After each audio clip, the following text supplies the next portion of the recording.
preciso num culto como este, que é um culto de gratidão a Deus por 42 anos de ministério. Na verdade, fiquei no ministério 7 anos solteiro, depois começamos a namorar, 2 anos de namoro, 1 mês de noivado e nos casamos, e 36 anos, Débora tem sido parte do ministério, portanto, de forma justa, eu não posso falar em meu ministério, mas sim em nosso ministério. O papel dela nunca foi, nunca pretendeu, não era a nossa intenção de ser aquela esposa de pastor que estivesse à frente, falando, não é? Às vezes eu brinco com a Débora, que eu vou chamá-la para pregar e ela já treme de medo. Ela não tem medo de uma porção de coisa. Mas de falar em público, ela tem medo.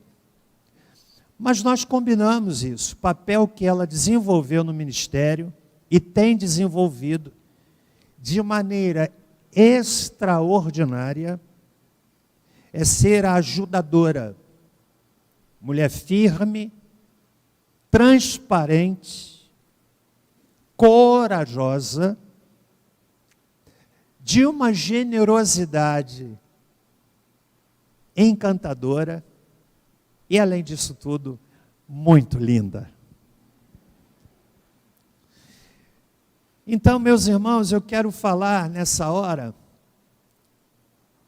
a partir do seguinte tema: o que faz um ministério obter sucesso? Quero falar sobre isso.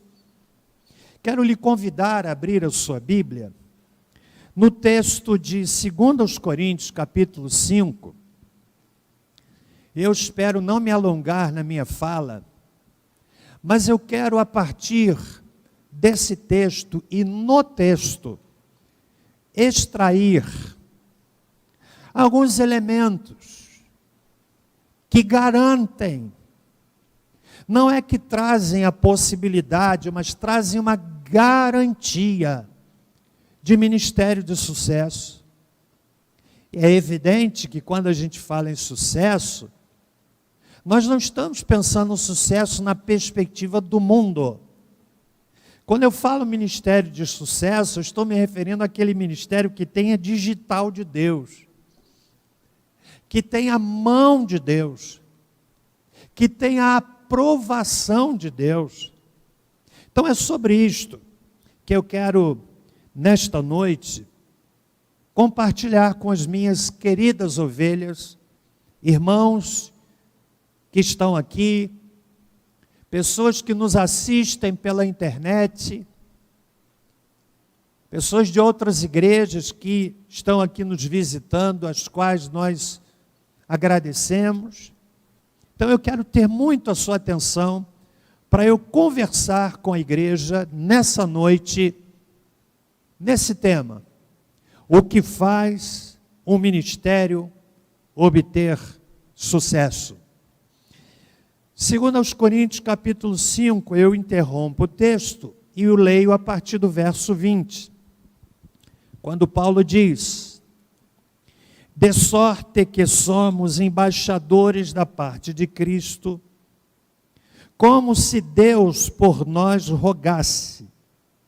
Rogamo-vos, da parte de Cristo, que vos reconcilieis com Deus. Aquele que não conheceu o pecado, Ele o fez pecado por nós, para que nele fôssemos feitos justiça de Deus. E nós, cooperando com Ele, também vos exortamos a que não recebais a graça de Deus em vão. Pois Ele diz: ouvi-te em tempo aceitável, e socorri-te no dia da salvação. Digo-te, agora é o tempo aceitável, agora é o dia da salvação. não damos nenhum motivo de escândalo em coisa alguma, para que o nosso ministério não seja censurado. Antes, como ministros de Deus, recomendamo-nos em tudo, na muita paciência, nas aflições, nas necessidades, nas angústias, nos açoites, nas prisões, nos tumultos, nos trabalhos, nas vigílias, nos jejuns, na pureza, no saber, na longanimidade, na benignidade, no Espírito Santo, no amor não fingido, na palavra da verdade, no poder de Deus pelas armas da justiça, à direita e à esquerda, por honra e por desonra, por má fama e por boa fama, como enganadores, porém verdadeiros, que Paulo está dizendo aqui, não é apologia de ser de má fama ou enganador. Ele está dizendo que ainda que as pessoas o considerassem assim, todavia, ele se coloca como sendo verdadeiro, como desconhecidos, porém bem conhecidos, como morrendo, porém vivemos, como castigados, porém não mortos, como entristecidos, porém sempre alegres, pobres, mas enriquecendo a muitos, nada tendo, mas possuindo tudo. Senhor, abre a nossa mente à compreensão da Tua palavra. Em nome de Jesus. Amém. Quero dizer, irmãos, e não me encarem como insensato, quero dizer que o nosso ministério tem sim sido um ministério de sucesso. E é evidente que a glória é toda de Deus. Eu não vou trabalhar o óbvio, qual seja, eu sou um pecador, Deus fez apesar de mim, isso é o óbvio. Então eu não vou trilhar o caminho do óbvio. Eu vou trilhar com o irmão, a partir do texto, o caminho daquilo que até deveria ser óbvio, mas não é para muitos de nós. Portanto, quero lhes dizer que a nossa trajetória de 42 anos é uma trajetória, sim, de muito sucesso. É raríssimo encontrar um pastor que fique em uma igreja por tanto tempo. E há, certamente, muitos em muitos lugares. Eu conheci apenas um. Como disse, certamente que há, mas eu conheci apenas um, que foi o meu saudoso professor do seminário, decano dos batistas brasileiros, capelão na Segunda Guerra Mundial. Eu acredito até que, provavelmente, através dele, é que se descortinou nas Forças Armadas o trabalho da capelania militar. Eu estou me referindo ao extraordinário pregador, líder da primeira igreja batista do Rio de Janeiro, já descansando nos braços do Senhor, que liderou aquela igreja por 50 anos seguidos. Dificílimo. É muito raro encontrar um pastor em uma igreja que celebre um casamento, porque é um casamento, é uma junção da igreja com o pastor, do pastor com a igreja, onde ambas as partes conhecem as suas limitações. O pastor tem limitações, mas a igreja também tem. E como num casamento, É raríssimo encontrar uma relação, uma união tão longeva, 42 anos. E mais do que isto, com frutos palpáveis, tangíveis. E evidentemente que me refiro não aos frutos materiais prioritariamente, embora isso seja importante para a igreja. Os senhores viram ali o prédio antigo onde nós nos reuníamos, mas eu estou me referindo muito mais às vidas. Nessa semana passada, ao ensejo dos 42 anos de consagração ao ministério, eu li com muita gratidão no Facebook, algumas pessoas, alguns colegas pastores postaram lá, e 2 deles eu conheço, e um deles dizendo assim, eu fui chamado para o ministério da palavra através de uma pregação sua. Isso é extraordinário, isso é maravilhoso, é indescritível. Então, meus irmãos, eu quero nessa noite pensar no ministério de sucesso, mas não vou tomar como parâmetro a nossa caminhada aqui. Eu quero ouvir o maior pastor depois de Jesus Cristo, que foi o apóstolo Paulo. Paulo era um pastor por excelência.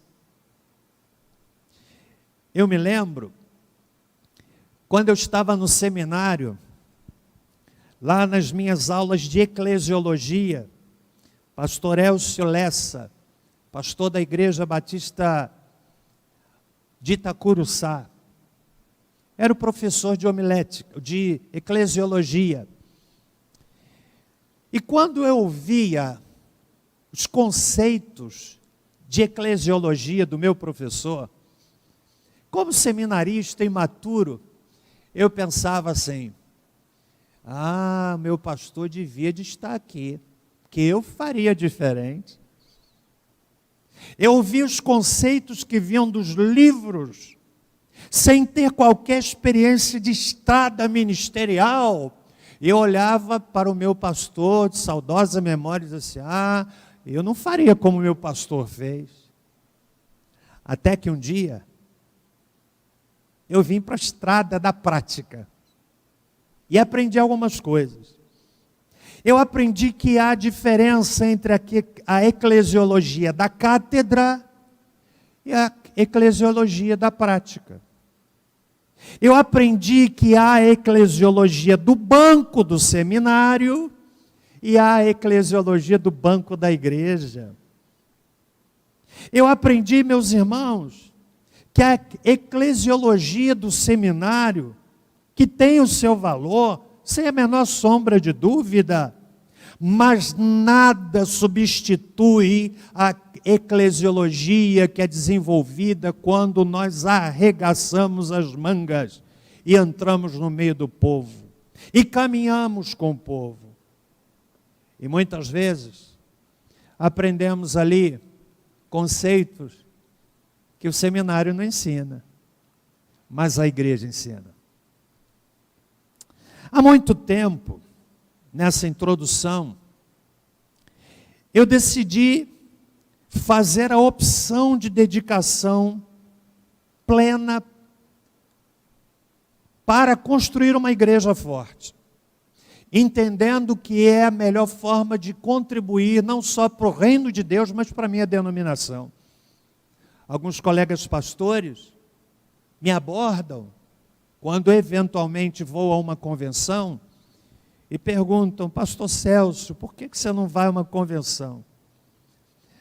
Porque, na minha compreensão, igreja construindo, igreja comprando terreno, igreja comprando, igreja fazendo,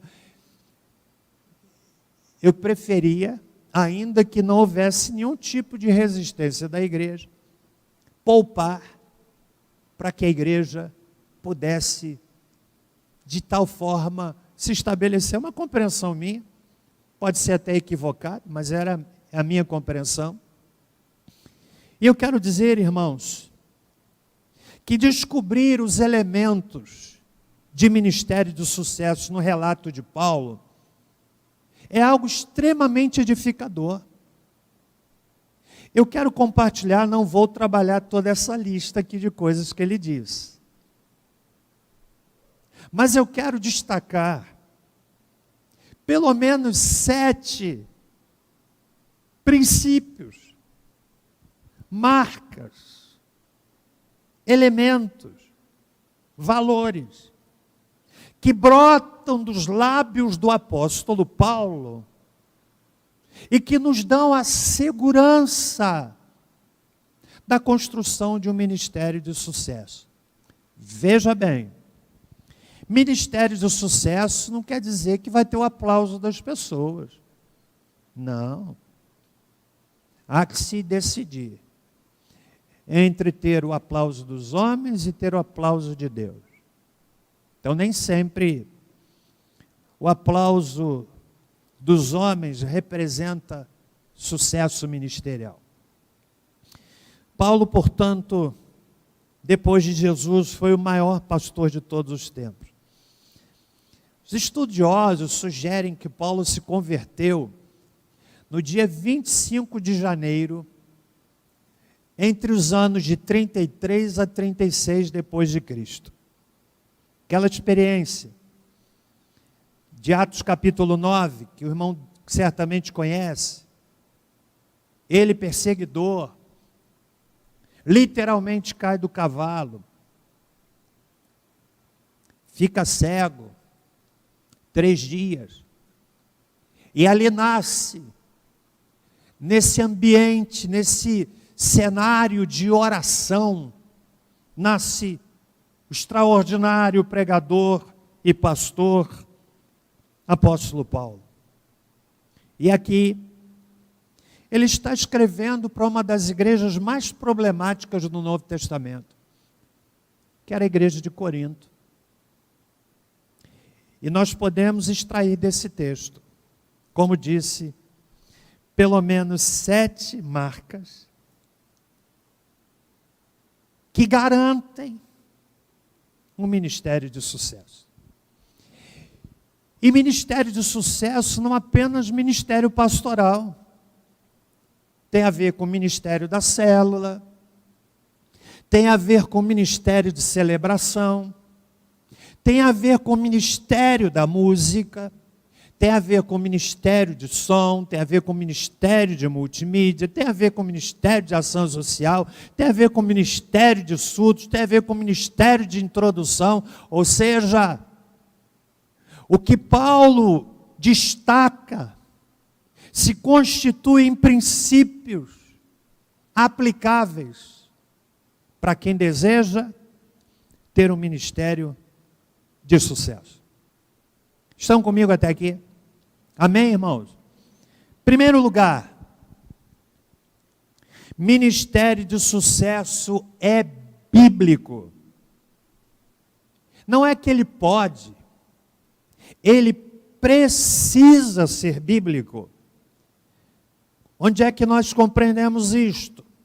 No verso 20 do capítulo 5, Paulo se compreendia como embaixador.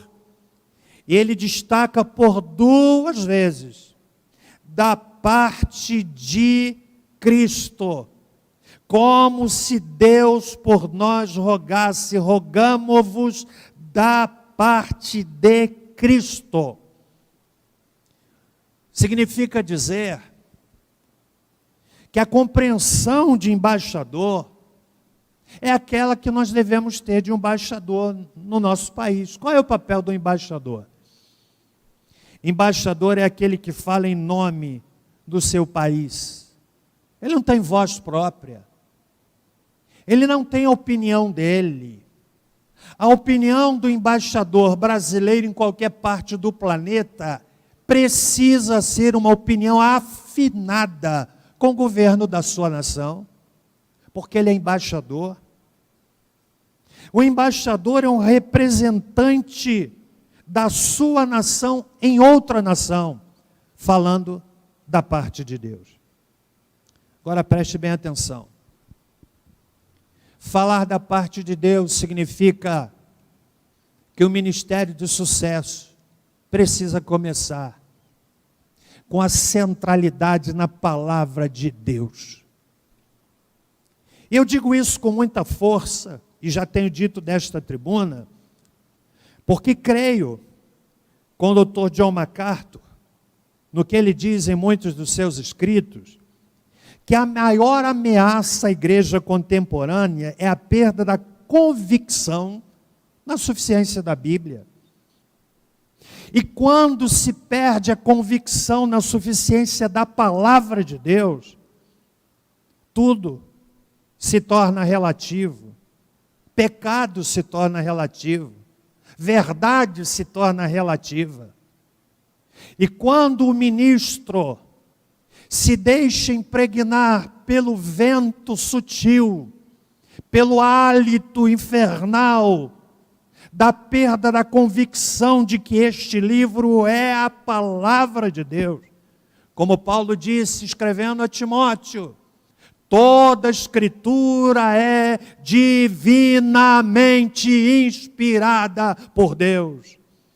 Isso é um postulado, é uma âncora, é uma estaca que dá segurança. O púlpito até pode fazer referências ilustrativas a conceitos da filosofia, da ética e de outras áreas do saber humano, mas que isto não substitua a centralidade da revelação. Eu aprendi no seminário que na Bíblia, até quando o diabo fala, é palavra de Deus. Então, irmãos, primeira marca de um ministério de sucesso, precisa ser bíblico. Segundo lugar, ministério de sucesso é cristocêntrico. Cristocêntrico. Ainda aí no texto, no verso 20, rogamo-vos da parte de Cristo. Ele está conclamando as pessoas a que se reconciliem com Deus. Quando eu leio os escritos de Paulo, sabe o que me impressiona? É a cristocentricidade do ministério de Paulo. Simplesmente impressionante. Ele resume isto, por exemplo, em um versículo. Na primeira carta aos Coríntios, no capítulo 2, versículo 2, quando Paulo diz assim, olha só que coisa extraordinária. Porque decidi nada saber entre vós, senão a Jesus Cristo e este crucificado. Ministério de sucesso precisa apontar para Cristo. Precisa falar de Cristo, que o homem é pecador e precisa de Jesus. Que Jesus é a esperança para o mundo perdido, para a família em desacordo, para o homem sem orientação, para a mulher em desespero, para a pessoa que está namorando suicídio. A palavra que deve ecoar de forma retumbante é: Jesus Cristo salva, Jesus Cristo é o Senhor. Então o ministério de sucesso é cristocêntrico. Amém, meus irmãos? Amém ou não amém? Terceiro lugar, ministério de sucesso é construído com e pelo exemplo. Olha o que Paulo diz no verso 3 do capítulo 6. Não damos, 6, verso 3, não damos nenhum motivo de escândalo, em coisa alguma, para que o ministério não seja censurado. Ser exemplo não é um privilégio. Ser exemplo é um dever. É um dever. Especialmente em se tratando dos líderes. O mesmo apóstolo Paulo deixa isto absolutamente claro quando ele diz assim, na segunda carta a Timóteo, capítulo 2, verso 15, ele diz: procura apresentar-te a Deus aprovado, como obreiro que não tem de que se envergonhar. Pastor John MacArthur, ele faz um comentário desse verso que eu acho muito forte. Ele diz assim, abre aspas, o fiel embaixador de Cristo não faz nada para desacreditar o seu ministério, mas tudo o que pode para proteger a sua integridade, a integridade do Evangelho e a integridade de Deus. É dever, não é mérito, é obrigação, precisa ser regra. O fiel embaixador de Cristo não faz nada para desacreditar o seu ministério. As pessoas, antes de ouvirem o que a gente prega, elas estão ouvindo o que a gente vive. A primeira pregação está nos olhos, depois vem pelo ouvido, é aquilo que a pessoa vê, compreende? O fiel embaixador de Cristo não faz nada para desacreditar seu ministério, mas tudo o que pode, olha que coisa, para proteger a sua integridade, a integridade do Evangelho e a integridade de Deus. Forte, não é isso? Mas está aí. Não damos nenhum motivo de escândalo em coisa alguma. Para que o nosso ministério não seja censurado. Sabe o que é censurado? Reprovado, não passou. Quarto lugar. Amém, irmãos? Estão me acompanhando? Quarto lugar, o que aprendemos do ministério de sucesso do apóstolo Paulo? Ministério de sucesso é desenvolvido com muita paciência. Segue o texto no versículo 4. Antes, como ministros de Deus, recomendamo-nos em tudo. E a primeira recomendação que Paulo faz é a seguinte: na muita paciência. Às vezes alguém me pergunta, pastor Celso, como é que faz para ficar tanto tempo numa igreja? Eu já disse assim, olha, primeiro misericórdia de Deus, depois paciência da igreja. Mas eu quero acrescentar uma outra coisa, paciência do pastor também. Sabe por quê, irmãos? Como todo relacionamento, é necessário paciência. E eu escrevi aqui uma frase muito forte. Você vai prestar atenção nessa frase. Enquanto eu estudava, me preparava, eu cunhei essa expressão. Às vezes, o pastor precisa ter estômago de urubu, engolir carniça e vomitar na presença de Deus. Às vezes a gente engole desaforo de crente. Sabia disso? Desrespeito de crente. Isso pede o quê? Qual é a palavra? Paciência. Aí a pessoa vai amadurecendo, tanto a pessoa quanto o pastor. Olha, eu estou com 65 anos, 42 de ministério. Eu ainda estou amadurecendo. Ainda estou amadurecendo, é um processo interminável. Eu só espero não chegar naquela curva da senilidade. Compreende? Aí a gente vai ficando como uma criança, no sentido exato da palavra. Eu não quero chegar lá. Mas exige paciência. Paciência, é verdade. Não é? Eu quero ainda dizer, irmãos, que às vezes, preste bem atenção aqui nisso, Às vezes se constrói uma expectativa sobre-humana do pastor. Pessoalmente,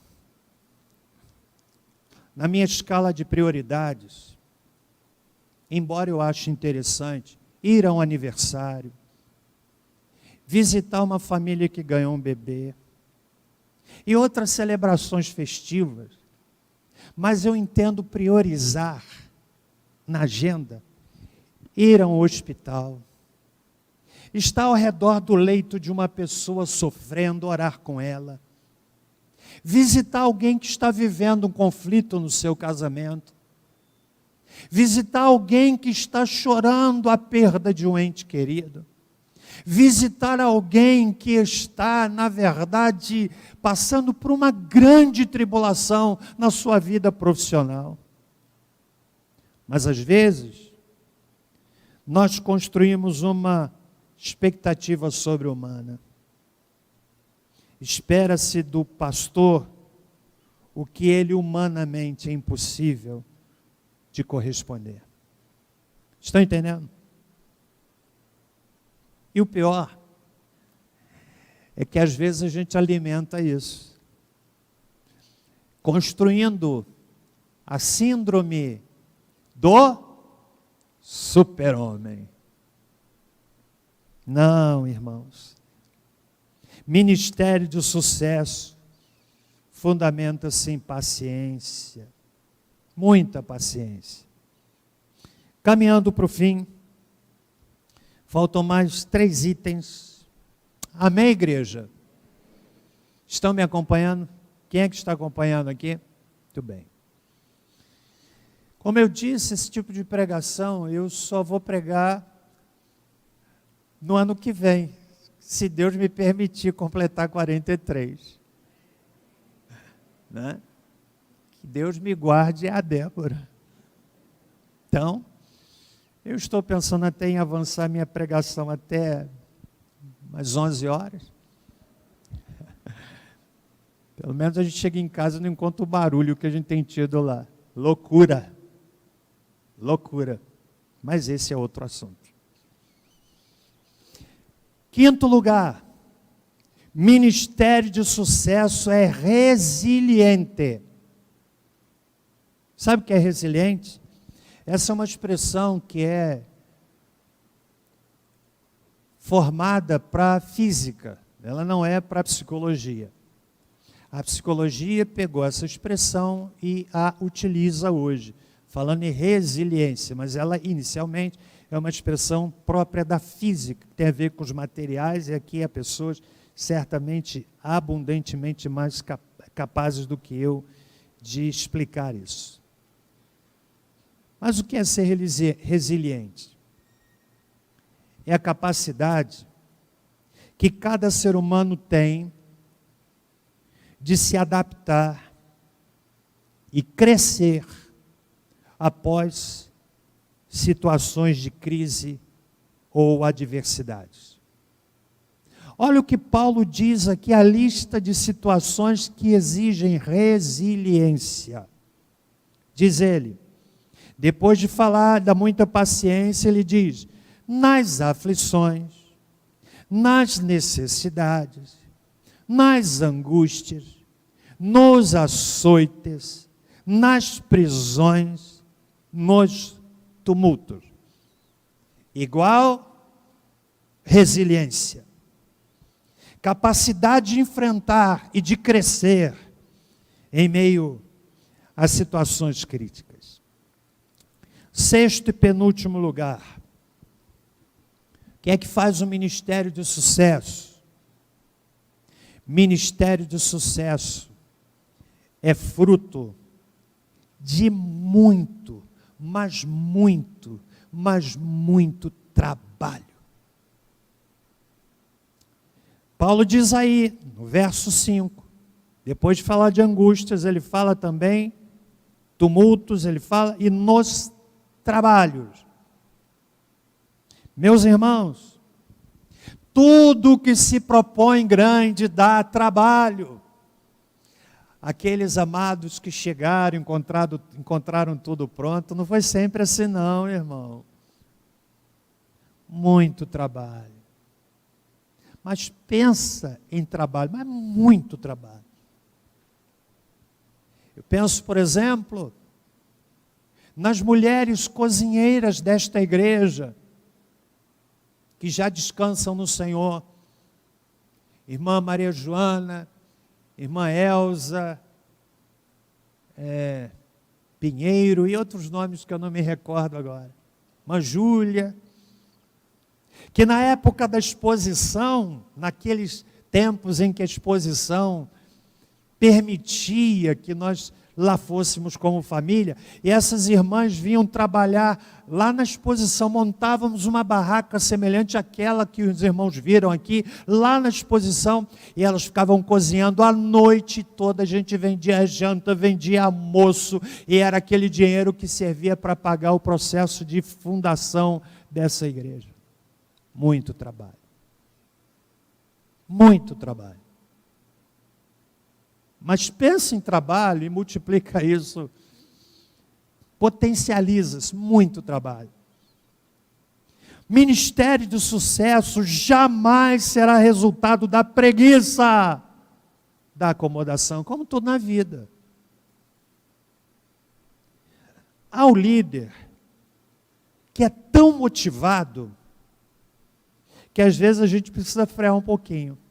Assim, irmão, vá um pouquinho devagar, porque ele está com tanta garra, tanta gana, tanta vontade, ele é motivado, ele tem brilho nos olhos, ele sonha com projetos, ele idealiza projetos, ele transpira projetos, porque ele está motivado, e a gente precisa às vezes esperar um pouquinho. Mas há outro tipo de líder, o líder desmotivado. O líder desmotivado a gente tem que empurrar. Vai, irmão. Aí ele precisa ser como um sapo. Você já viu o sapo? Quem é que já viu o sapo? Às vezes aparece sapo lá em casa. Há uns anos atrás apareceu no meu gabinete, que fica no segundo andar da casa. Quando eu cheguei, vi aquele baita sapo. Ele olhou para mim, eu olhei para ele. É aquela coisa, você vai arrastando assim, aquele couro, né, esquisito. Aí a gente joga o sapo fora e dizem que o sapo volta. Passou um tempo, chego no jardim, quem é que está olhando para mim? Com aquela cara de sapo? O sapo. Mas como é que o sapo anda? Você já viu? Você empurra, ele dá um passo. Você empurra outra vez, ele vai. Preste bem atenção. Há líderes que são tão desmotivados que a gente tem de empurrar. Vai, irmão.